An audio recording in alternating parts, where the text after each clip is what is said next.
அன்னை ஸ்ரீ சாரதா தேவியின் அன்பு மொழிகள். குருதேவரின் படம் ஒன்றை எப்போதும் அருகில் வைத்துக்கொள். அவர் எப்போதும் உன் அருகில் இருக்கிறார், உன்னை பார்த்து கொண்டிருக்கிறார் என்று கருது.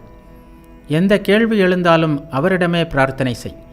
அதற்கான விடையை உன் மனதிலேயே அவர் தருவதை காண்பாய். அவர் அகத்தில் அல்லவா இருக்கிறார். மனம் எப்போதும் புறமுகமாக இருப்பதால் அது அகத்தை நாடுவதில்லை.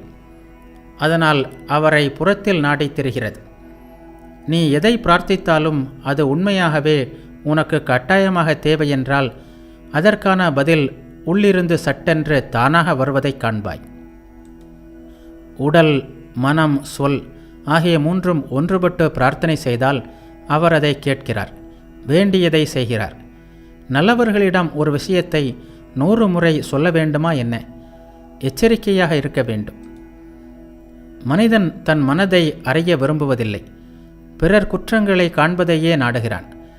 தனது குற்றங்கள் அவன் கண்ணில் படுமானால் அவற்றை விலக்க முயற்சி செய்வானானால் பிறர் குற்றங்களை காண்கின்ற பண்பு அவனிடமிருந்து விலகிவிடும். இந்த விஷயத்தில் எச்சரிக்கையாக இருக்க வேண்டும். எல்லோரும் குருதேவருடையவர்கள் என்ற எண்ணம் மனதில் இருந்தால் எல்லோரையும் நேசிக்க தோன்றும். நைவேத்தியத்தில் ஊறுகின்ற எறும்புகளை கூட விலக்க முடியாத நிலை எனக்கு ஏற்பட்டதுண்டு. அவற்றின் வாய் மூலமாக குருதேவர் அல்லவா உண்கிறார் என்று எனக்கு தோன்றியது. எல்லோரிடமும் குருதேவரை காண முடியாவிட்டால்தான் இப்படி பிறரை நிந்திப்பதும் பிறர் குற்றம் காண்பதும் மனதிற்கு உகந்ததாக தோன்றும். சொந்த வளர்ச்சிக்கான முயற்சியில் ஈடுபடாதவன் பிறருடைய நல்லது கெட்டதை ஆராய்வதாகிய பயனற்ற முயற்சியில் மனத்தை ஈடுபடுத்தவே செய்வான். மன்னிப்பு இல்லாவிட்டால் நீ வாழ முடியுமா?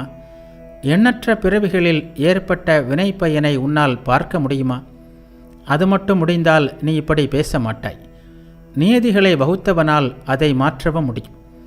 அது மட்டுமின்றி நற்செயல்கள் செய்வதற்கும் அவர் உன்னை தூண்டுகிறாரே. நற்செயல்கள் செய்யும்போது தீய செயல்கள் குறையத்தானே செய்யும்.